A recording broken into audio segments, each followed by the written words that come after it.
usually on the show, I have one person. So it's very simple. We start with where were you born and raised? But obviously, having both of you on, we've got two incredible stories that have merged into one incredible story. So, Al, I'll start with you. Where were you born and raised? I was born in Fort Smith, Arkansas, during the Second World War. My father was stationed there. Shortly after I was born, he was shipped overseas, and my mother returned to the family home, a dairy farm in Iowa. The war went on through its. Anyway, the war ended, and Dad joined Mom in Iowa and bought a dairy farm, and I was raised on a dairy farm until I was 16, which means that going fishing was a 2-hour ordeal once a month on Sunday after church, before we milk cows. Because you milk cows, you get up at 3 o'clock every morning to start milking cows at 3:30, and then you start again that night at 3:30 to milk cows. You start milking at 4 o'clock, and so that's 7 days a week. I mean, that was my life. The idea of time off was absolutely unheard of. I went to work for the phone company after I got away from the dairy farm and all that, and I can't believe it. About the second day I was at the regular job site, the foreman came in with the union steward. He said, "I'm sorry, guys, I'm going to have to put you on forced 510s." Everybody's crying the blues about forced 510s, and I'm saying to myself, what am I going to do with all this time off? And so I started volunteering to work everybody's overtime. And I still had more time off than I never had in my whole life. But that's my background. A lot of work and not a lot of play. What And now about it's your turn. But before we go to Gretchen, just the fishing aspect, did that come in with the farm? And I asked this because I just got back from New Zealand and I noticed that quite a few farms have got wonderful fishing going right through them. Did you have fishing on the farm or did you pick up fishing elsewhere? The fishing that we got to do was a little lake about 10 miles from the farm. The part of Iowa that we were in was a dryland farm area. The nearest creek or the nearest creek or river was 15 miles. And we had to drive by this little lake to get to it. And that was the sum total of our fishing, is a minnow and a bobber. But when you moved to California when you were 16, Oh, yeah. then you fished the sack. Is that what you fished there? Oh, well, we fished this. I got introduced to trout fishing and fly fishing and streams.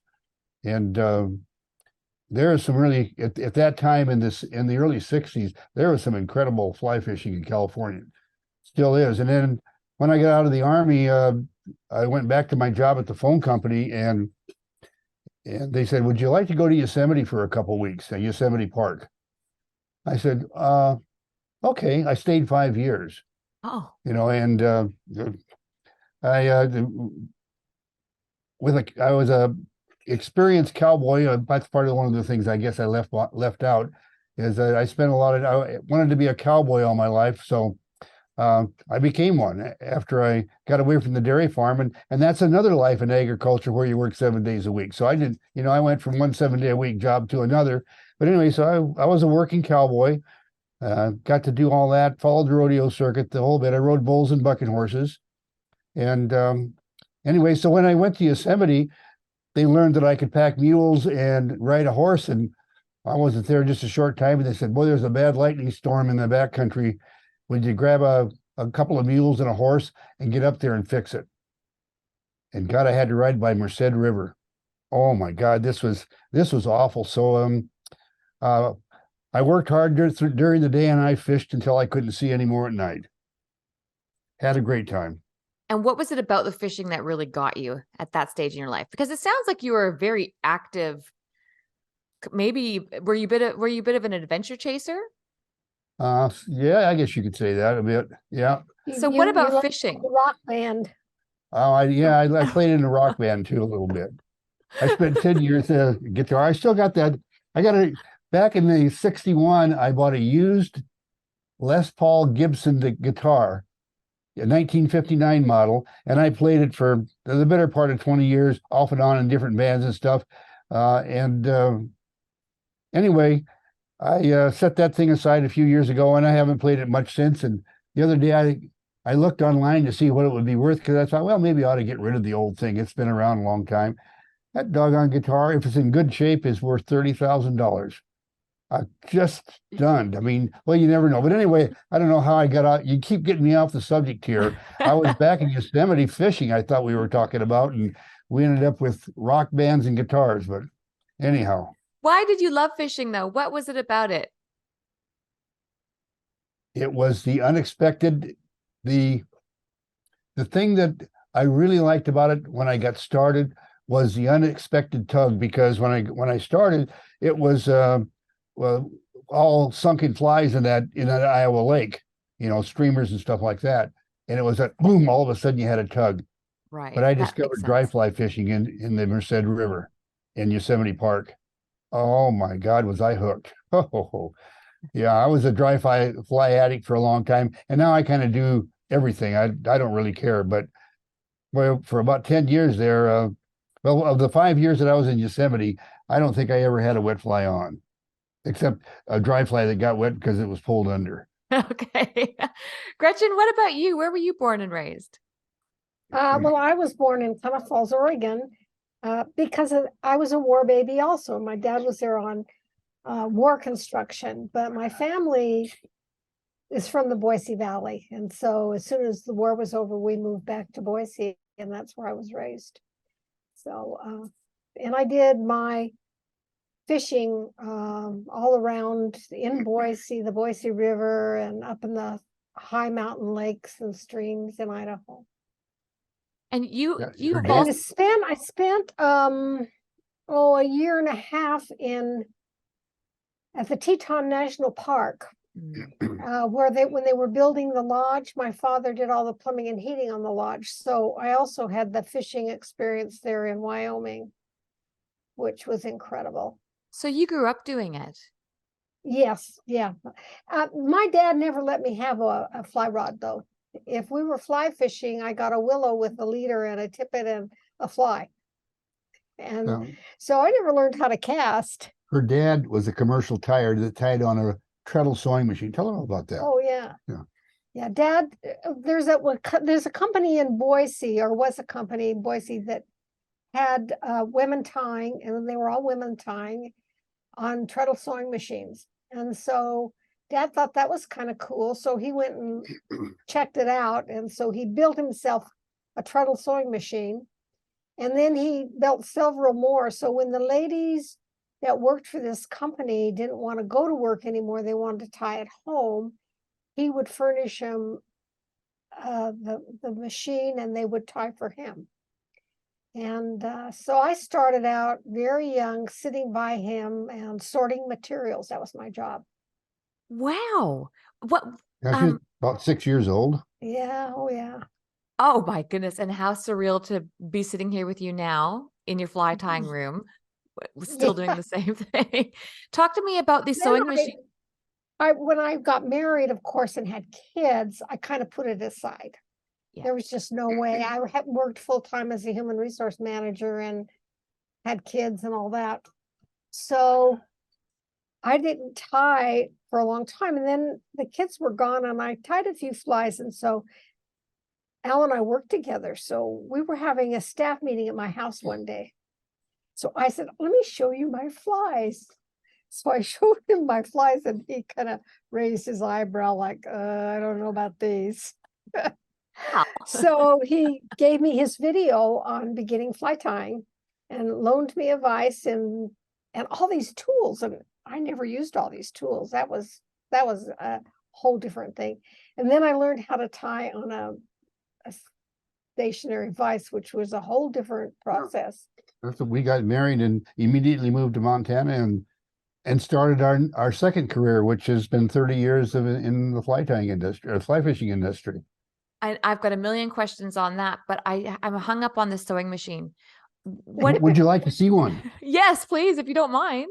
I think we can work it out here. Just a minute. You chat with her while I get things set up. Yeah, tell me what you mean. So you actually used the sewing machine to tie flies, not just using it as a base. What you do is you set it up so that instead, on a treadle machine, the needle goes like this, but you fix it so that it now rotates. Oh. And Dad was a plumber, so all the stuff was plumbing stuff. So he's got this thing that you put and tighten it down, and so you've got the hook, and you use your feet to make it go around. Oh, wow. So they And definitely all you needed. use for tools is just a pair of tweezers and scissors. Are you But ready? the sewing machine is actually replaced by a vise. Now she's gonna have to talk to you because I won't have audio. And I'll take you into the other room. If you'll go to the wide camera, Gretchen, I think it's F7 or F9, or there it is. Okay. All right. What we'll This do is- is we will. For everyone listening right now, I have started putting the show on YouTube. So if you'd like a visual of this, just hop on over to my channel there on Okay, YouTube. you can tell them where we're headed. Yeah, we're just going out of the tying room into the family room. And at the bottom of the stairs, we have my old machine. It's not my dad's machine, but it's the one I used. And as you can see, it's been converted. And you can see where you put the hook and it goes around and around when you rotate it with your feet. He Oh, also has some other, focus on the other things too. The other vices, we have some other rotary vices that people invented. I am so embarrassed to tell you, Gretchen, that I was actually looking at the white thing behind it, thinking I'm so used to the sewing machine that I have where you sit it down and you plug it in and you use the foot pump. Yeah. Well, the white thing behind was another invention that somebody made for rotary tying. So because when we did the rotary tying book, we kind of did a lot of research on it. And unfortunately, we have had a video of my dad tying on the machine, and it got misplaced. Well, we gave his rotary vise to the Federation along with the video, and they've kind of misplaced it. So, and now we can't find our copy of the video. So that would be really fun to have, because he was amazing. He tied on snelled hooks. So as the hook went around, this snell would be out there just bouncing around, and he would just tie around it. It was fun to watch. Wow, I've never seen an old sewing machine before. It kind of looks like a spindle. For people who can't see, it kind of looks like Sleeping Beauty, where is that fair? Yeah, I know what you're saying. I am not trying to age you. You have never seen a treadle sewing machine? No. Oh my gosh, my grandmother sewed on one, and Yeah. And we've got a real one upstairs that actually sews cloth instead of makes flies, but How cool. Now, you two meeting, how did I think I had heard when you were tying for us on one of our members' tying nights that you guys had met during work, but I cannot remember the story. Would you mind sharing how the two of you met? Well, I was a human resource manager for General Telephone out in the district. And I got a call from the district manager in Sandpoint, Idaho, that said, I just hired a guy from California. Now, they weren't supposed to do that.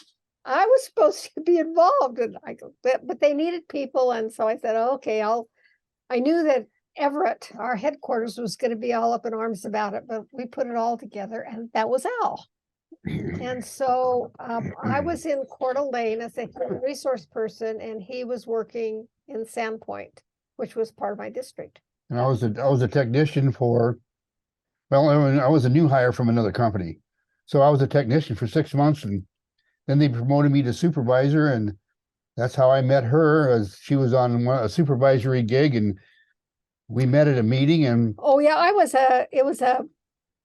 my boss wanted me to learn the business, not just be a human resource manager that didn't know anything. So I spent a month in Sandpoint supervising a central office. Ooh. And learning that technical part. And he was working as an INR supervisor. And we had a switch that was going bonkers on us. So we had to kind of work together to get that, because They had put a whole bunch of rehab switches in it and it wasn't working right. So we had to work We're together. we're getting into the technical area, Anyway, probably going yeah. over everybody's head except somebody that's got telephone experience. So But We started working together. And then we were going forward, we were on several task forces and stuff together. and soon we found out that she was telling me about this rotary machine. I said, "Oh wow, the last time I saw one of those is in West Yellowstone." And I don't know if you ever heard of them or not, but old timers in the West Yellowstone scene were a husband and wife called Pat and Sig Barnes, and they had one of the fly shops there in West Yellowstone, and she tied almost all of their flies on one of those rotary treadle machines. right. And anyway, so I said, "Oh, really?" Yeah, she says, "Yeah, my dad was a commercial tire on them. I used to sort his materials." And I said, "Oh, wow, and you're good looking too. Holy crap, I got to get to know you better."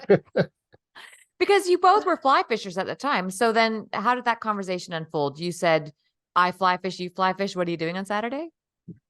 Well, not quite. We had a little Get that tangle. grin off your We face. had a little tangle. We had a little tangle called with another spouse, and we had to, that had to be worked out.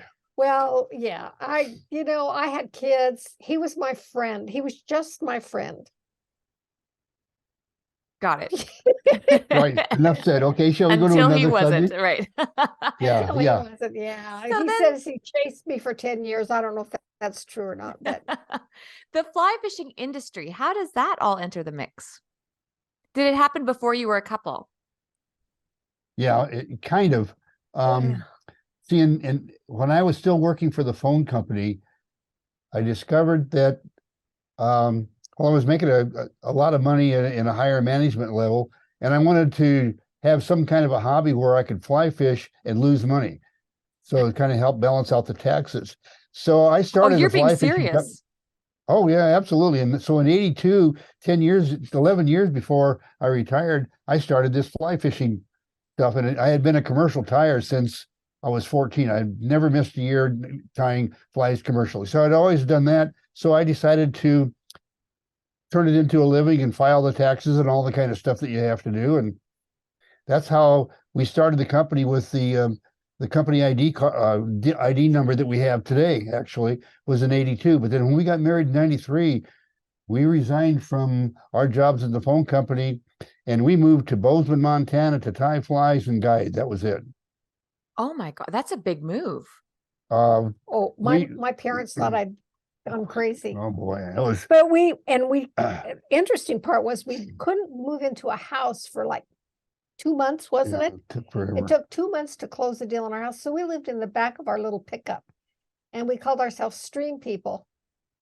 And we just fished and Yeah. it was amazing. We'd drive into Oh. town and say, "Well, there's a fly shop over there." We'd pop in, and of course, it got to be known all over Montana, Idaho, and Wyoming that the new Beatties were running all over the place. And whenever we'd stop, they'd say, "Hey, I need a couple of dozen this or that." We'd buy another tank of gas, and off we'd go. Tie a couple dozen flies, fill the truck up, and go on to the next river. I mean, we're not talking a camper on the back of the truck. It was a camper shell, a shell. Yeah. Yeah. And we kind of made a little place to live there.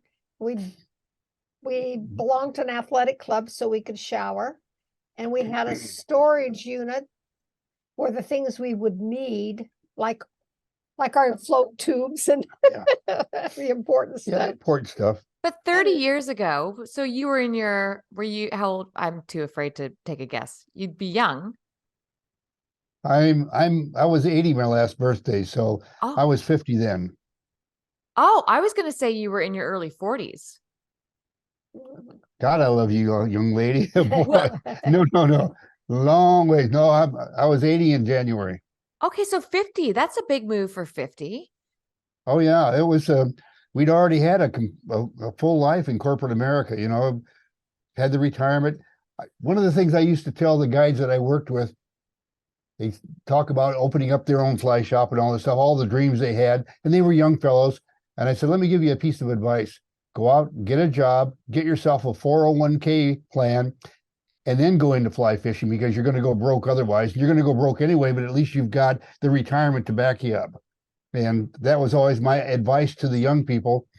And most of them didn't take the advice. So When we got to Bozeman, though, and got into our house, we finally got into the house like in August, I Yeah. think it was, just before the Federation's show. But we went to the local fly shop to the River's Edge and talked to the guy owner there, and Dave Corcoran, and said, "We'd like to tie for you." And so he listed some flies that he was interested in that we could tie, and we did samples for him. We still have a book of the samples we tied for him. And so then he would give us he was a great guy to work with. He would give us an order in the fall. Yeah, several thousand dozen flies, and then with staggered delivery dates. Staggered delivery dates, so we could tie all winter. But did you ever get And- exhausted of, I mean, commercial fly tying is an enormous job. I mean, it's exhausting. I don't know anyone who's actually stuck with it for longer than 10 years or so. That's how you see this side by side. Mhm. One of our popular things on YouTube is for me to tie the first half of the fly, and Gretchen, you can go over there, and Gretchen to tie the other half of the fly, and we'll pass it back and forth, because I got to tell you, there was more than just a few winters where we never tied a complete fly the whole winter long. I'd tie the first half of the humpy and she'd do the rest of it. That's actually very clever. Had you always planned on going into this as a joint effort? Because you're branded together as one, right? Yeah, no, in fact, I was a little hesitant because I hadn't been tying this way for more than a year or so. My first order, we were still working for General Telephone. I was on temporary assignment in Everett, living in an apartment, and he talked me into doing a commercial order. And I didn't really know what I was doing, but I managed to do it. Yeah. That was my first commercial order. That was for Bill Martz. I don't know if you ever ran across him, but Bill Martz had a fly shop in Wenatchee, Washington at the time. And after that, he went to work for Sage, and he was a Sage rep and technical guy. He was one heck of a caster. Yeah. And then he ended up with a fly shop in Redding, California. Anyway, that was my first commercial order. So then when we went to Bozeman, I'm like, well, I'm not that good a tire, Al. How am I going to do this? Then just to go, let's go the next step. So then he decides we're going to make movies, right? Yeah. So we get this commercial VHS camera and we start producing these movies. And with Al at that time, there was no editing. If you made a mistake, it stayed on screen and you had to correct it. And I was really nervous. I mean, I still hadn't been tying that long, but I mean, he just brought me along real fast. When she says not tying that long, you can tie 50 flies a year for 20 years, or you can tie 10,000 flies in 6 months. You And pick that's what we pick did, it, yeah. but you pick up a lot of experience in a real short order. And Yes. she was a fast learner. And like I said, there were a lot of winters go by, and I tie the first half of the humpy and she'd tie the second half, which was the hackle. She can put a hackle on better than I can today. I mean, she is just good. And it wasn't always smooth because, well, I had to tie a fly that had ostrich hurls on it. Oh. And I could not get that ostrich hurl to work right. So we're sitting there for a day, me saying bad things, and I would tie it on, take it off, tie it on, just practice, practice, practice. And he just sat there, kept his mouth All I did shut. is stay the heck out of the way. You're a smart guy. Yeah, Finally, it was like, aha, I got the move. And so that stayed with me forever. You know, sometimes you just have to take a piece of material and work with it till you conquer it. And that was ostrich hurl for me. What was the plan with the videos? I'm assuming they were self-produced VHS tapes. Yeah, they were. And we did, over the years, we did 30 of them, and we sold them. We had a store over a website, and that was back in the 90s when that was a pretty, it was a lot different than it is today, where you have PayPal and all that stuff. We actually talked to people on the phone and sold them stuff, and anyway, and then as it turned out, we did shows, and we met Monty Malzahn at one of the shows, and he was the buyer for Cabela's. And anyway, bottom line is we ended up, one of our big customers was Cabela's for the videos as well as some other stuff. What, that's a big customer. So how Oh, many videos in a year do you think that you would sell? I don't know, a couple hundred. It was never a lot, but you Well, know, when we did all of Gary LaFontaine, you know who Gary LaFontaine is? Mhm. We did all of his flies for him on video. Oh, And wow. those were big. So that's 7 that videos. was 7 videos, like 50 flies or something like that. Yeah. One of the things at the time, we started with Gary. He had ALS and was in the declining stages. He could still get around a little bit, but when we started, and as the years unfolded, the disease really debilitated him. And anyway, we ended up doing all those videos for him, no charge for his company, because his health insurance ran out a long time ago before the disease finally got him. So we were just one of many people that were doing all kinds of things for him and his company. And that's what we did for them. Of course, we made up for it by selling to Cabela's. But back to, you asked the question of how many did we sell a year? A couple of hundred. I know you're in the fly fishing industry, and you know that you take a whole bunch of stuff and you throw it at the wall, and what sticks you keep doing, and what falls away, no matter how much you love it, you let it go. I mean, because Yes. it's still at the end of the day, it's food on the table, you know. But now there's another part too. We were in Bozeman doing our thing, and this guy came visiting us, Jerry from Whiting Farms. And he came and started talking to us, and he wanted to see, first of all, if we really were really selling things. And so I took him downstairs and showed him all of our stuff and everything. Well, then as it turns out, they wanted to interview Al to work for Whiting Farm. So that's when we moved to Colorado. Yeah, and we Oh, spent a okay. couple of years as Whiting Farms. We spent a couple of years with Whiting Farms. I was the actual guy working for Whiting, but we both did, and Can I it ask, was can I ask you some when questions an about incredible that? experience. Huh? I've got questions about Whiting Farm Go or right about ahead. Whiting. So, what was your job exactly there? I was a marketing director. Quite frankly, they said, we're going to call you marketing director. You're going to run we have a dividing line at this door right here. Everything outside is live, and once it comes inside, it's dead, meaning it's been harvested, and now it's time to get the feathers. You're responsible from this dividing line from that point to the customer's wall. And I'll just give you one example of the phenomenal things that Tom Whiting can do with birds. The day I went to work for him, he said, I want your main job is to increase sales. I said, well, okay, what I'll do is I'll call the top 50 customers we have and see what they like, and then I'll get a few of the bottom ones and see what they don't like and go from there. Anyway, bottom line, at the time they were having trouble with the birds stepping on the feathers and tearing the tips of the saddles off. And so they would, rather than sending out a real scraggly, tore up tip, they'd cut it off with a pair of scissors. And boy, that didn't go over good with the fly shops at all.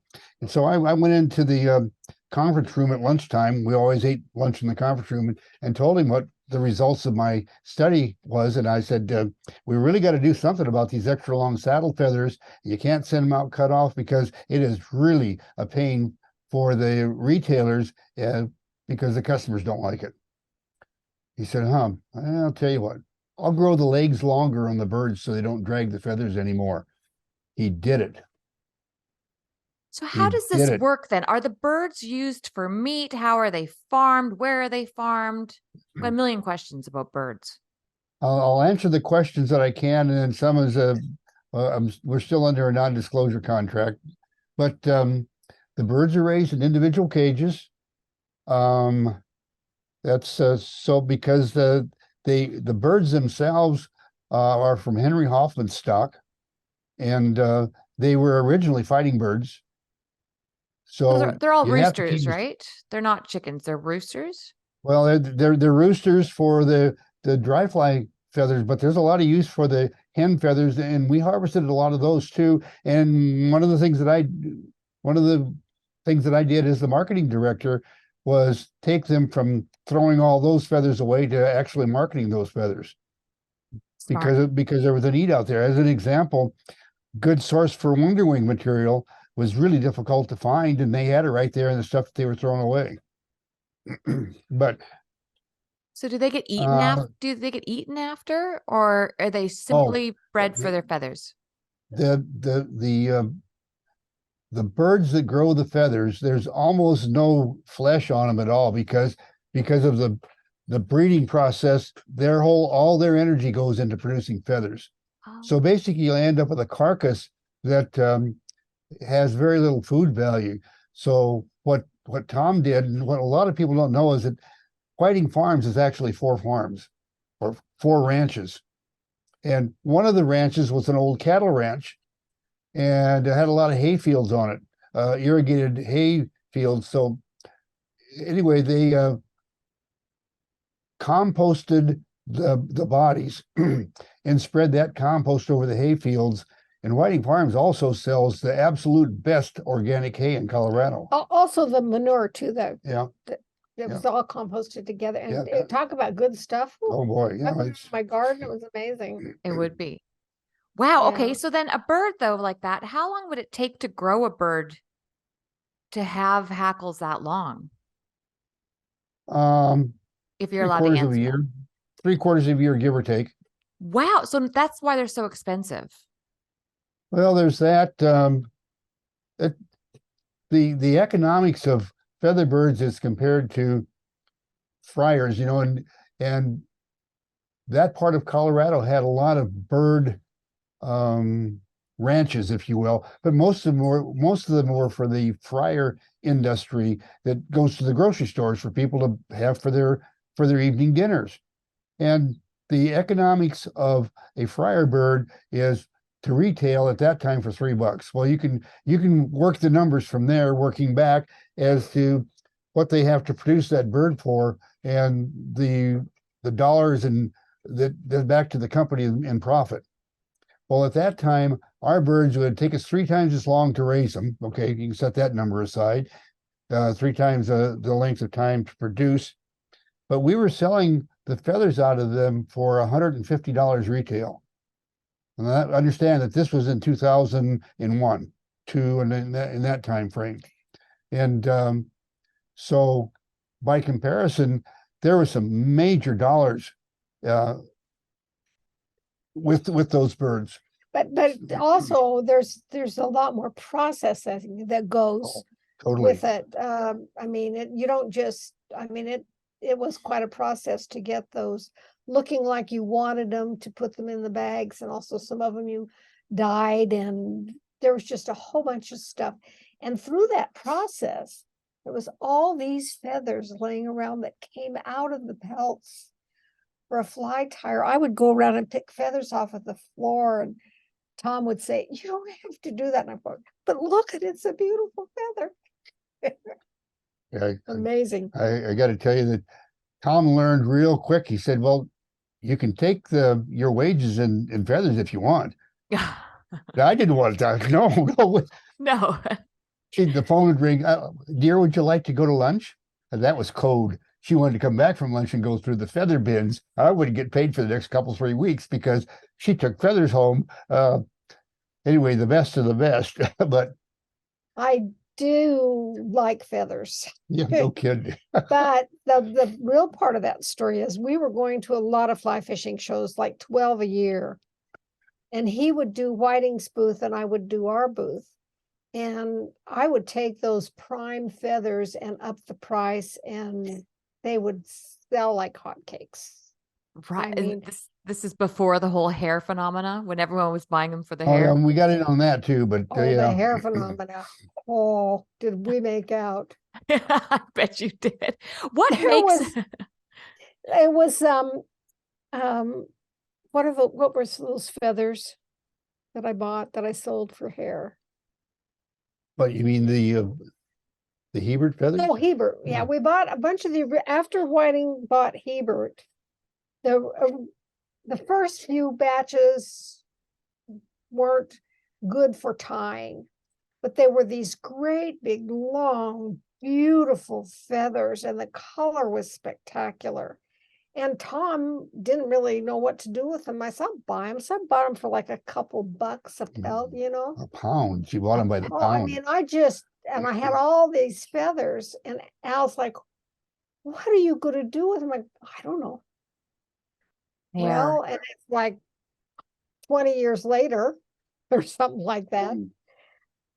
This There's a lot of money off. phenomena comes on, and I would take those and put them on a cardboard tin and put them on YouTube, or I mean on eBay, and they would.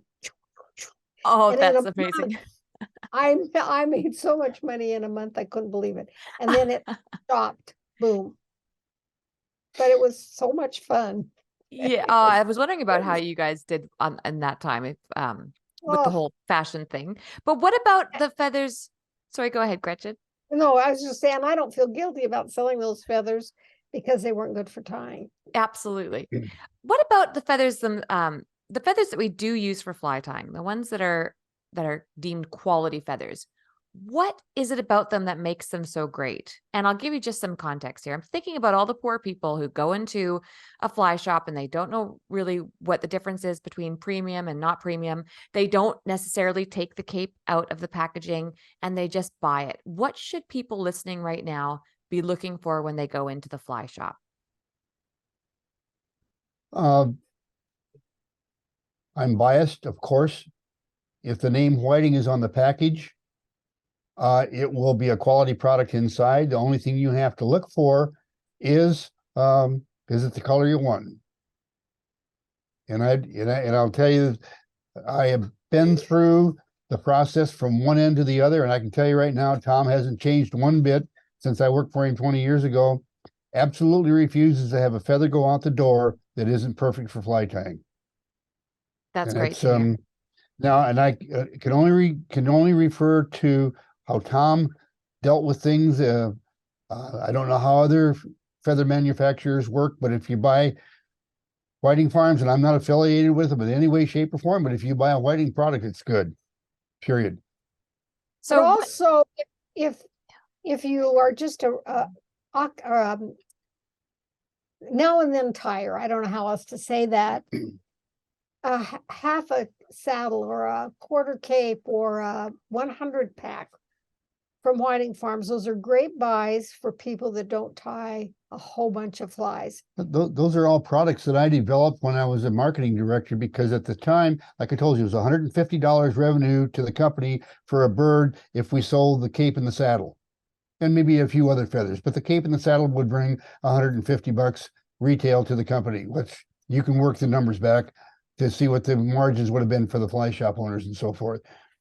Well, I said, Jesus, Tom, if they buy one of your saddles or one of these capes, they got enough feathers for all of their fly fishing and for all the future generations. I said, we make one sale and we're done. I said, what we need to do is, and then we started coming up with the quarter saddles and size feathers, the Whiting 100s, which is enough feathers in a package for 100 flies at $10 instead of $100 for. Then you have a chance to make another sale. Well, what we ended up doing with some more cost to us for the added value, we upped the revenue from 150 to $300 a bird by doing the value added.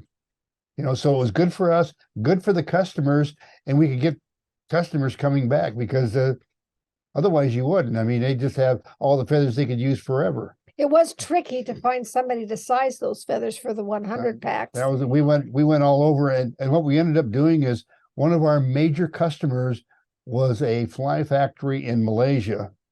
They had their corporate headquarters in Singapore. The main factory was in Malaysia. And anyway, bottom line is, they were in the business of sizing hackle for flies. And so we ended up contracting with them to size the Whiting 100s so that you get a package of 14s that would be enough feathers for size 14 to tie 100 flies for $10. So what are you looking for though? You're not looking, you want it to not be fluffy or to have too much, I guess, down style of feather at the base. What other characteristics in an individual feather are you looking for? Supple stem, no fuzz, no web. That's what you want. That's what you look for in the feather. And the web, one of the things that I consider as a commercial tyer, not as a whiting farm employee, but I consider if a feather has more than 1/3 web for the length of the fiber, then it's not good quality dry fly. That's a personal thing, and that's what we have in some of our books. With whiting, if there's any web, it's no good. But I know as a commercial tyer and a guy that spent a heck of a lot of time on the water, it can have 1/3 and it doesn't hurt anything. Right. How many flies can you get out of a single feather? One of those real long ones. The really long ones, we can get a dozen flies. Oh, really? If you tie an elk hair caddis where you're doing a palmered hackle rather than a densely wrapped hackle, you can do a dozen and a half. I guess you guys would have this down to a science at this point. Almost down to the number of And turns. we Yeah. tied almost exclusively with the long saddles we were commercially tying. Yeah. Because it just time-wise, it just made sense. Yeah. We started out, we had a big, huge barrel of feathers left over from my dad. And so I said, why don't we just use those? It would take 3 or 4 feathers for a fly. Sometimes 5 feathers to hackle a and fly. that's the kind of quality they had then. Back in the 40s, that's when he got these feathers. So that didn't last very long. So speaking of Yeah, lasting very long, you lasted 2 years at Whiting in Colorado? Yeah. And then we returned to Boise to care for Gretchen's parents. Her parents were aging and having a tough time. And so we returned to take care of the parents. Okay. With a thought that we would probably maybe go back to Montana, but that responsibility took longer than we thought, and by the time that reached its sunset, we just looked at each other and said, you know what, let's just take a few trips in the summer to Montana to go fishing, and let's stay here in Boise. it is still the best place to go fishing. And It's because tough. that's where you're still in Boise today? Yeah. Okay. And then what happens in your career together? What about books? Oh boy. Books. I'll tell you this story about, I wanted to be an outdoor writer so bad, and it was when I was in college. I told now listen to this carefully. I told my English professor that I wanted to be an outdoor writer. He just laughed and laughed and laughed. He said, "Kid, forget it. You write like a 6th grader. Forget it." I was crushed. Okay, well, there's other things I could do. So anyway, I went on and did other things. So let's fast forward now. I decided to try writing in the early 80s. And I managed to get a whole bunch of rejection letters and a stack of articles like you wouldn't believe, none of which got published. And I was lamenting to Lefty Cray and Gary LaFontaine one day at a fly fishing show. I just can't get the darn things published. Lefty says, "I can tell you right now, kid, what's wrong with your writing, and I haven't even looked at it. You write like a college professor. You got to write at the 6th grade level. Do a good job of it right to the 6th grade level." Gary said, no, 8th grade level. He says, but do a good job of it. Yeah, Lefty says, remember, your audience in the outdoor world of writing is 8 to 88. The college professor lives on one side of the street, and the kid across the street, one's 12 years old, the other one's 42 years old. The college professor doesn't care if he learns how to wrap hackle in a fly fishing magazine with 6th grade language. He just wants to learn how to do it. The kid won't know what the heck you're talking about if you start using college level language. That's an interesting take. But that's the advice I have for anybody. And then we have a whole long list of rules of our own, that we never have more than 3 commas in a paragraph, and because you're getting too wordy if, in fact, if you haven't figured it out by now, I can chatter on for a bit. Well, I can do the same thing at the keyboard.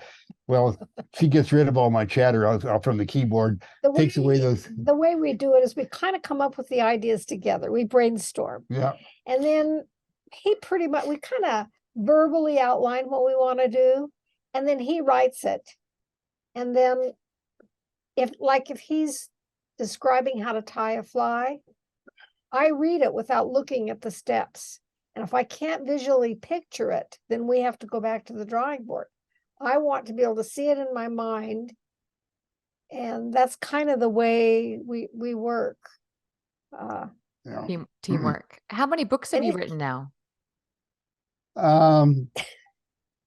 Well, with rewrites, when I say rewrites, there's a couple that we've republished a second time, and added to and all that kind of stuff. And quite frankly, believe me, a rewrite takes a lot more work than just doing a new one. I'll tell you right off the top. 20 books, and we have done chapters in other people's books in 5 others. So whatever you want to call.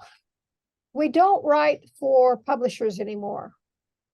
We do all of our stuff with Amazon. You make no money doing that. You're nodding your head like you know. I've heard a thing or two from various friends in the industry. Bottom line, the average contract with a brick and mortar publisher, nothing against any of them, please understand this, but it will be, you'll get 10% of the retail cover price of the book with takeouts. Keyword was takeouts.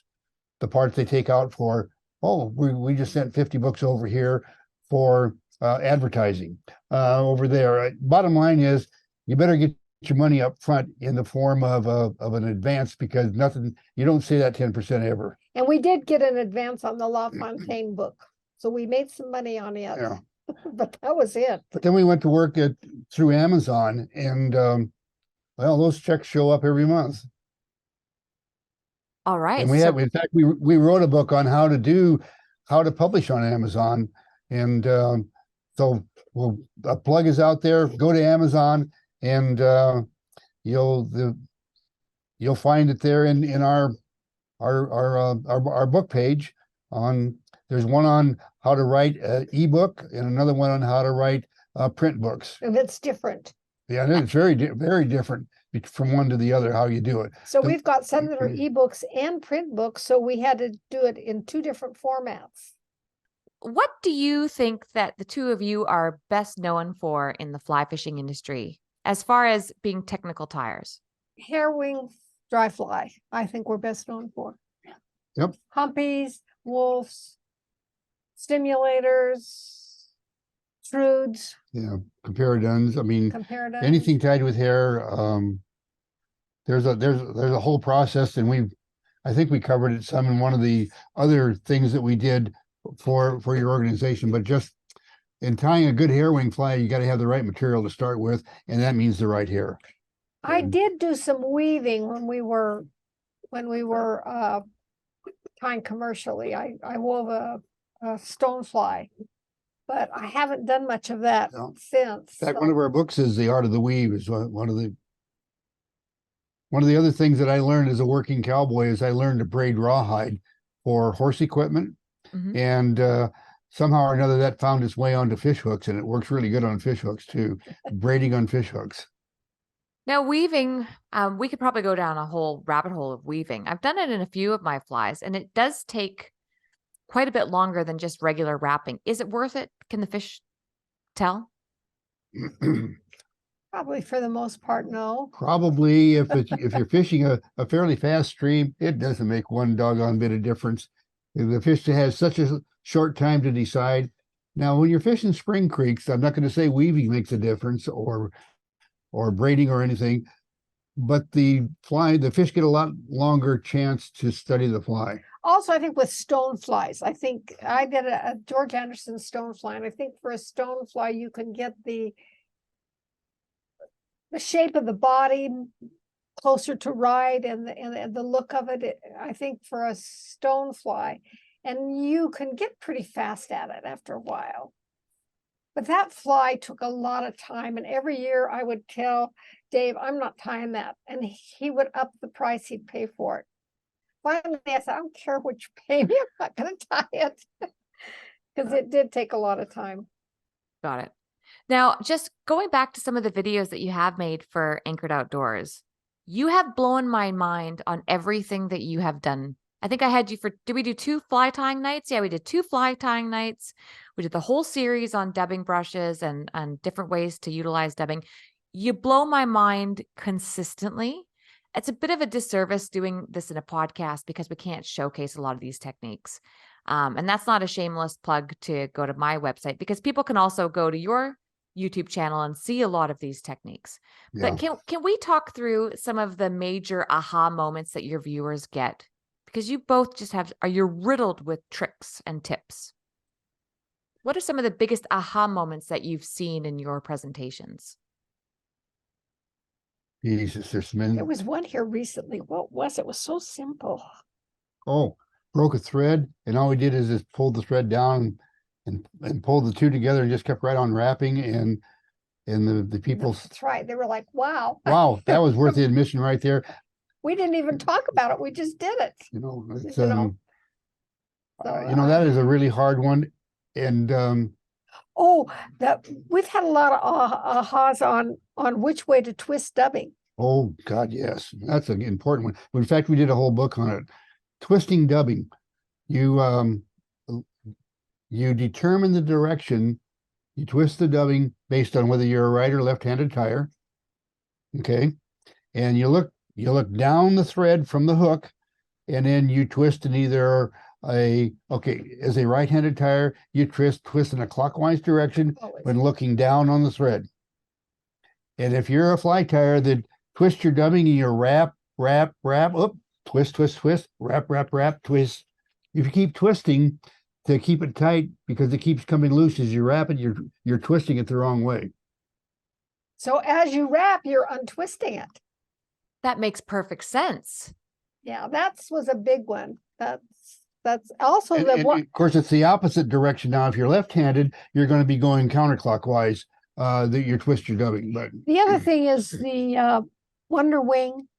Wonder Wing, yeah, that's one that. That's one that people. And I think we did a Wonder Wing You gig for did. you, didn't we? Yes. Can we Yeah, talk okay. about that? Is it possible to do this with audio? I'd love to hear you walk us through the Wonder Wing a little bit and why it's so unique.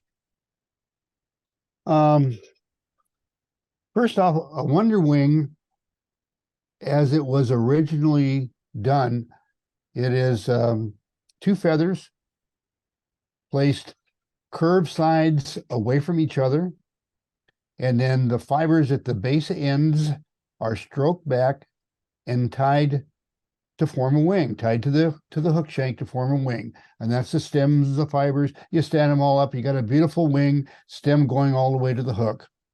And there's only one problem with that particular design, and that stem is stiff, and it will cause a light tippet to twist like you can't believe. It makes a terrible mess. So what we had to do is, once we learned how to do the wing, is we had to figure out how to make a looped Wonder Wing so that the stem wasn't tied down to the hook shank. So again, we have 2 feathers curve opposing away from each other. We stroke the fibers back and we tie it on really short, stem fibers and all, with 3 snug but not tight wraps, and then slowly pull the fibers out from underneath those snug but not tight wraps until it's out to the length that you want. Well, what that ends up doing is pulling the stems out, and you end up with a looped, swept back Wonder Wing. So the fibers are swept back, but no stem tied down. So they're very flexible and don't cause the fly to twist your leader. Ah, that's the function. It's all coming back to me now. Speaking of proportions and materials, what else will cause a fly to either flip or not sit right or spin and twist your leader? But it's funny, we're working on another book right now, which is all upside down flies. And there is a real balancing act in all flies, but especially upside down flies, in the relationship between the hook point sticking up instead of down and Of course, that's out of balance. So you have to rebalance the fly in relation to the weight you have sticking up that really has a natural tendency to go down. And so everything is a balancing act. And we've taken ours in our past lives in corporate America. I spent some time in the manufacture of telephone equipment. In other words, on the manufacturing line, and time and motion studies and all that kind of junk. Well, we've done time and motion studies on our own fly tying to the point of speeding up the process, but also in looking at, does the fly land well on the water with this configuration? What causes it not to? And down to the point of going into the weeds more than, or down the rabbit hole, or whatever you want to call it, more than anybody would think. And there's a whole lot goes into a well-balanced fly and a well-tied fly as compared to one that looks the same and doesn't land on the water right. And it's to the materials that are used. Do you have balanced feathers in the wing? The proportion of the wings to the tail. Oh, absolutely. Oh, that's very big. What is the Clearly- ideal proportion of tail to wing? Well, that depends on materials because different materials weigh different amounts. A hackle fiber tail is lighter weight than a hair tail. So a hackle fiber tail has to be a little bit longer, number one, to balance the fly, and because there's less weight in the hackle fiber. So we like a hackle fiber tail that is at least as long as the complete hook, where a hair tail is the shank length, and that's substantially less. And we also don't tend to dress our tails quite as fat as many people do. Too many flies are overdressed, and when we're trying to imitate insects. Let's take mayflies for an example. With the exception of some of the drake family, green drakes as an example, mayflies are pretty skinny bodied things. They don't have a fat body. It doesn't take a big clump of dubbing to make a properly proportioned mayfly body, unless you're tying a green drake. And so overdressing is one of the biggest problems. What do you think is the silliest fly material out there these days, or the most hyped up material that you don't necessarily agree with? Overrated, if you will. Oh, wow. Do you have any ideas on that? Well, some of that stuff that furry stuff that they were using that we used in like those classes that we taught in Key Largo. What was that? Fun fur or something? Furry foam and craft fur and all that kind of stuff. Yeah, those are fine. It's so we don't use it really. We don't do a lot of that. Doesn't mean that we haven't done a lot of it in years past. Whatever the customer wants to get.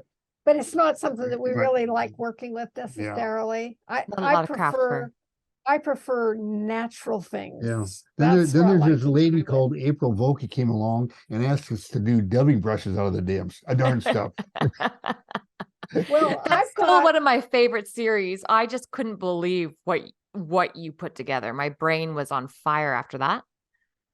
Oh, well, good. I'm glad, because we racked our brains we wanted to give you something good. What was that? The dubbing brush one that we did, the 4-part series. Series of videos that we did on dubbing brush. Oh, okay. Hey, one of the things about being as old as we are, sometimes we forget stuff. So you'll have to help us remember. You two are some of the busiest people I've ever seen. I honestly don't know any fly tyers who do as much as you do, especially honestly at 80 Al. Paul from Australia, Fort Macquarie, yeah, says that they have trouble getting materials sometimes, and so he uses makeup brushes for tailing material. So we did a whole series on that. And I did research and went and looked for what, and it's a cool material. It works pretty good. Yeah, and there's no shortage of those either, especially if you went to, I don't know if they can sell them at thrift shops, but I bet you'd be easy to get your hands on a bunch of secondhand. I probably shouldn't say it, so I'll just say it's the thrift shop He calls it the Chinese junk store. I don't know what that is. I call it It's probably the treasure dollar shop. store here. Huh? I call it the treasure shop. We buy everything. I'm a major thrifter, so everything in my house or on my body has been bought from a treasure shop, otherwise known as a thrift shop. Is that right? I Oh can't yeah. believe. Oh, I have got more Kate Spade, Gucci, Christian Louboutins. I mean, everything that you could imagine, I've gotten from the thrift shop. I go 3 days a week, and Oh my God, April! I had no take it very idea. seriously. Oh yeah, no, I take it very seriously. I've got a whole circuit. Well, I do some things at a thrift shop. I haven't had real luck with clothes, but I do, like if I want something for the greenhouse, a pot or something like that. The thrift stores where I go first. Oh, and Abs- when you go and multiple times a week, you know what's there, so you can be very fast. I know what was there last week, 2 weeks ago, 3 weeks ago. So I can go for maybe I probably spend 10 minutes in each shop, and I've got 4 shops. So within the hour, I can get them all done. And I buy a lot of furniture too, and I do a lot of woodwork, and so I do a lot of flipping of furniture. And yeah, it's I love the thrift shop. Oh, wait a minute. You said you do. Whoa. Now I'm going to interview you for a minute. But Okay. you said woodworking? Yeah. But just basic stuff, I like to, I'll either strip it or sand it down. And then just with chalk paint nowadays, you can do just about anything. Cause Sure. I did a thing that he had made with chalk paint. That's not an easy process. well, the thing is that the rustic look sells really well right now. So you just do a little bit of fine sanding, but my dad's a woodworker. I mean, my dad's a luthier. He builds guitars. That's why when you were talking about your guitar, Oh, I was shaking my head going, yeah, I've heard all these stories oh from my my God, dad. yes. We also have a Habitat for Humanity. They have a store here where people take stuff. Kind of a recycle place. And so you could go to their restore, it's Habitat Restore, and we buy stuff there. We did a sunroom on our house, Oh. and all of the windows we got at Habitat for Humanity, and they're double pane windows, and The $700 windows we got for like $30 a piece. I know. And the things that they throw away on the side of the road. I'm one of those people with the big truck and trailer who goes around and just loads everything up, because you should see the set of chairs, these amazing chairs that I got. I'm slowly building up my collection for a cabin that I want to build out here. And the things that I get on the side of the road, I tell you, for free. It's absolutely amazing. Are you going to have a cabin in the snowy mountains or something like that, or what? Yeah, so we're looking down there. I'm still stuck on where to buy. And prices are still pretty inflated. So I've got all my notifications on, just paying attention, looking for some property to put a little cabin in. Just like in Canada, obviously I still have my place in Canada and still my life in Canada, but I want that times 2. So that here, so I can make it a little more seamless. Is there someone taking care of your place in Canada while you're in Australia? Yeah. I've got the best neighbors in the world. Oh, good. They're amazing. You actually both remind me a little bit about them, which is one of the reasons why I think I'm so interested in your story and gravitating. I mean, even the way that you met, it's very similar. They you remind me of Paul and Patty. Friends make really good spouses. Yes. And we were really good We were good friends for 10 years before things took a turn to another direction. So we're still really good friends. I mean, yeah, we're actually the person that I want to be with. Not very many husbands and wives can sit at the vise for 12 hours a day and still be talking to each other. I know people who can't sit at the table for 12 minutes a day and still be talking to each other. I'd say you're doing it right. We don't like to travel alone. I go to Missouri, and I went to Key Largo and some places like that to teach, and he stayed home, and we don't like that. Yeah. No, I can see the respect. There's a very obvious respect between the two of you. Oh yeah. She's a pretty awesome lady. Well, anyway. I know it's getting late there, but I just have a history question for you before I find out what's next for both of you.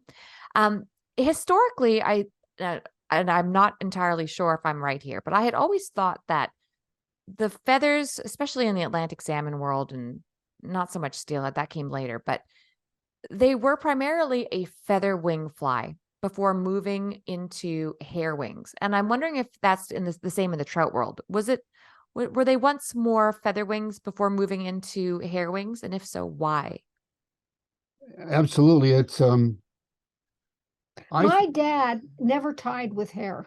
nope. That's a good example. Never tied with hair. It was all quill wing flies. And that's the way it was in the olden days.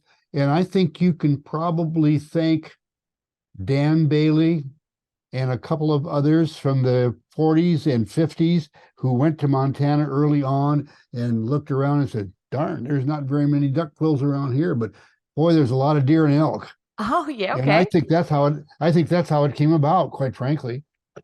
But and I won't say that Dan Bailey did it all. Dan Bailey, John Bailey, Jack Dennis, there's a whole long Well, list of folks. But Wolf, yeah, oh yeah, Wolf, yeah, Lee Wolf. Lee Wolf.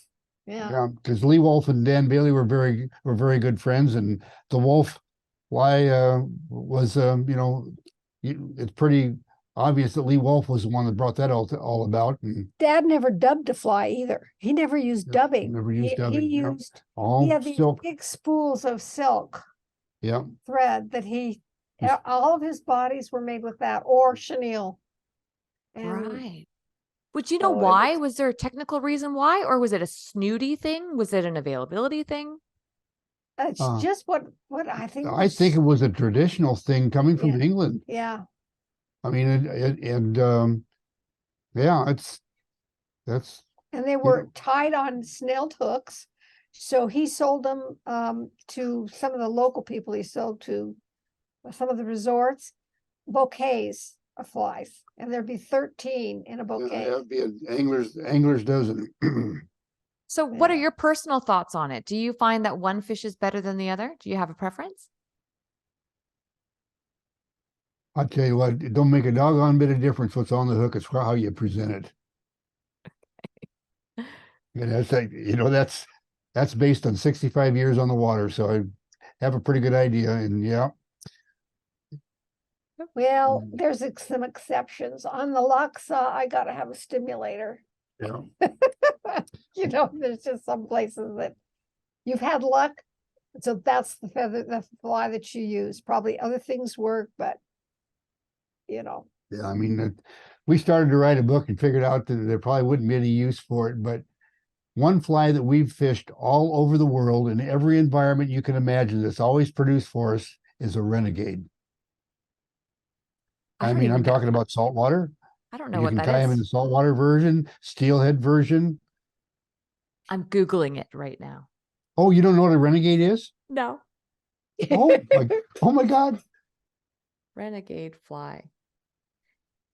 And that's an old time fly. oh, yeah. Oh, well, that looks like a very classic. It's a 4.5 fly, white hackle in the front, brown in the back, and a tag of silver or gold tinsel with a peacock body.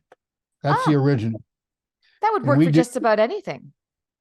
I got to tell you, it does. And Did you say it's, saltwater? You didn't say saltwater. yes, I did. For what? Bigger. Think about it. Hey, that is a great bonefish fly in a size 6 with a dumbbell eyes and some wet hackle. And on the you know about the Henry's fork of the snake. Yep. Okay, well, do you know about the South fork of the snake?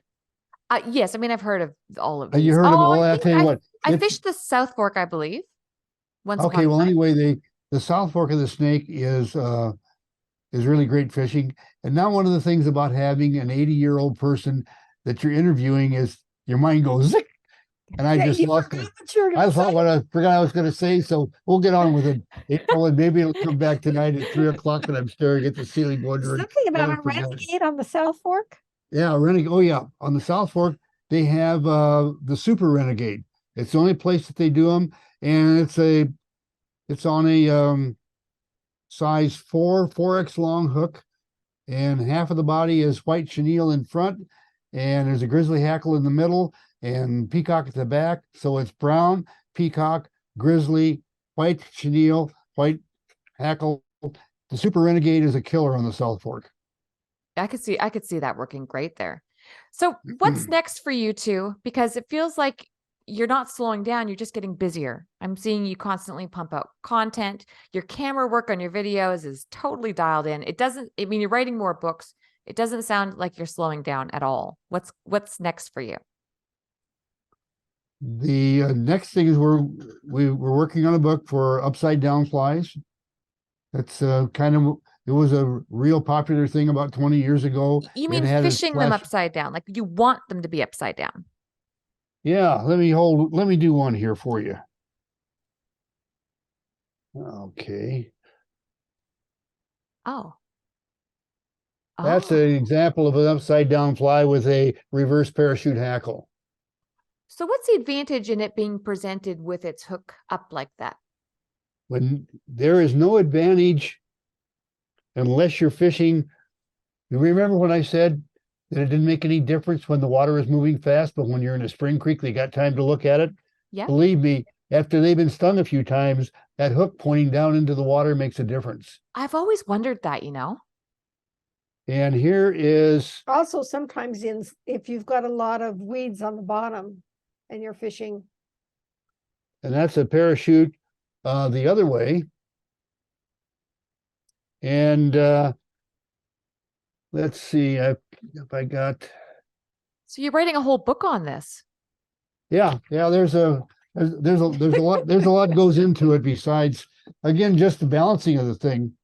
Now think about it. You know that you're trying to make a hook stay hook point up, and its natural tendency because of leverage and the additional weight and the bend of the hook and everything, it wants to go the other way. So you have to counteract that somehow.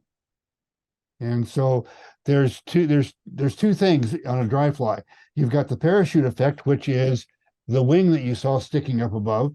That grabs it and works like a parachute and allows it to settle down onto the water. But once it hits the water, if you don't want it to fall over, you have to have stabilizers.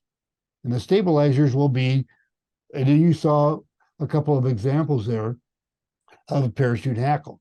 Well, actually, that's not the best stabilizer. There's even better ones, but that'll all come out in the book. I mean, it's. And when can we plan on seeing this book? It's a year. we're going to drag it out a little bit. Some of them we've turned into a marathon. And at this stage of the game, we're slowing down a little bit. Not a lot, but a little bit. Good. We've decided that long trips probably aren't, like 3 weeks. We don't really want to be away from home that much. So, a week is a good trip now. Yeah.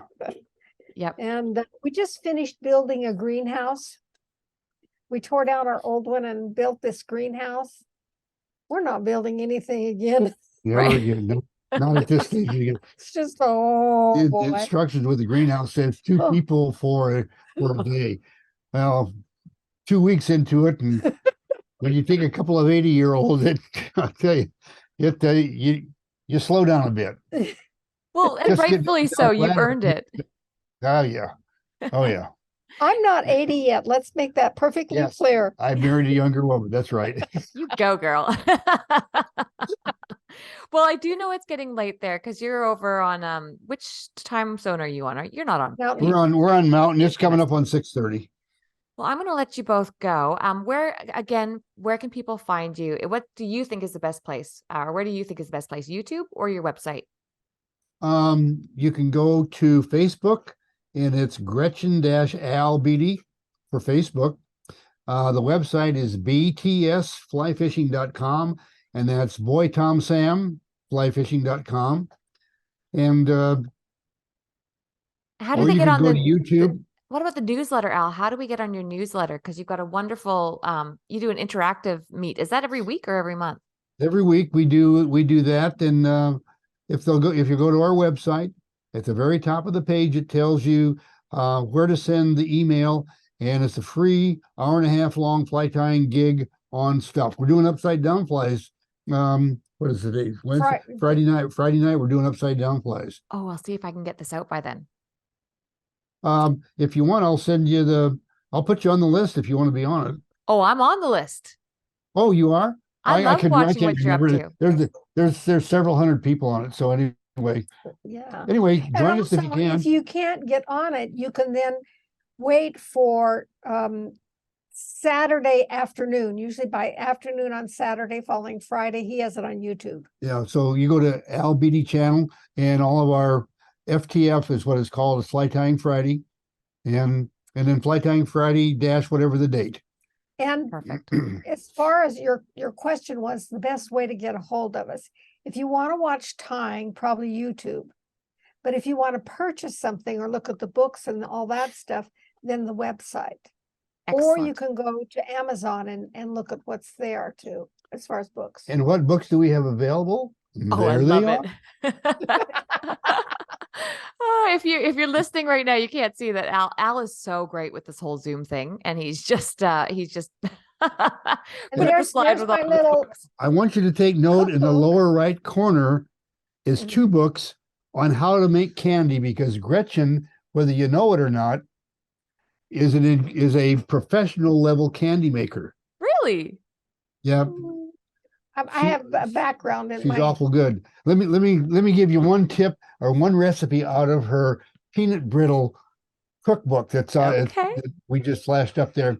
If you want the best tasting peanut brittle in the world, you'll take just a little bit of jalapeno pepper and put it into the syrup as you're doing it. Now, very little, not enough to feel it, but it accentuates the flavor. That is genius. I wonder what else I could do that with. Is it just peanuts that it There's a accentuates? bunch of things. fudge, English toffee, Yeah, caramel corn. caramel corn. Oh, I have a great recipe for caramel corn. It's bacon, jalapeno. No, this is not jalapeno. It's adobo. What? You've got me at bacon and jalapeno. Whatever you're putting that on, I'm in. It'll be Caramel corn. any caramel corn. If you want, you can throw a few peanuts in there too. Oh my God. This sounds like a great book. You two are just next level. Wow. And we also have a family cookbook, but we don't publish that. That's just, we just give that. That's all the old family recipes that we did for the kids. And I'm doing the 2nd edition because there's been some additional family members. Yeah. Well, look, both of you, thank you so much. You're just an absolute pleasure. And I look forward to continuing to watch whatever you put out and Please do. staying in touch. Hey, thank you so much, April, for So when are you heading for Canada? So I'm back in Montana in a month and a half. Oh, Montana. Oh. thought I you were haven't in decided. I haven't decided if I'm going back through Canada or not yet. I mean, definitely Oh. the fall. I'll be there in the fall. so we're in Montana. I'm going to go to Kelly Gallup's on the slide in. Oh, you're over the slide in? Yeah. And Oh, over, okay, the and then Madison. over to Roosters. Oh yeah, I Stone used Fly. to guide the Madison. I know it well. Oh yeah. Oh yeah. It's I haven't fished in Montana before, embarrassingly enough. Oh, you are in for a Oh. treat. You've Ooh. got to float the Yellowstone. You just have to float the Yellowstone. It is, Uh, even if you don't fish, you have to float the Yellowstone. It's magnificent. Yeah, the Oh, I brown trout can't wait. fishing is brown trout fishing on the Madison in the slide in area around Kelly's area. Good. A pound the banks with a few streamers. Just Oh, a I- tip. Should we tell her Plan about on it. Xanadu? No. We got a special place that we call Kathmandu. Oh, Kathmandu, that's it. And that's not the real name. Just tell Kelly that it's where Bob Jacklin caught his big 9-pound brown trout. Okay, I'll Now, pass Kelly will this know where on. that is, and then he can point it at you, and then we don't give away to the whole world. But if it means you're going to be there, just tell Kelly you like to check out the pool where Bob caught his big brown trout. Okay, I will. Yeah, keep your coordinates safe, and I will ask Kelly to point it out. Okay. It's been an absolute pleasure. Thank you so much to both of you for coming on.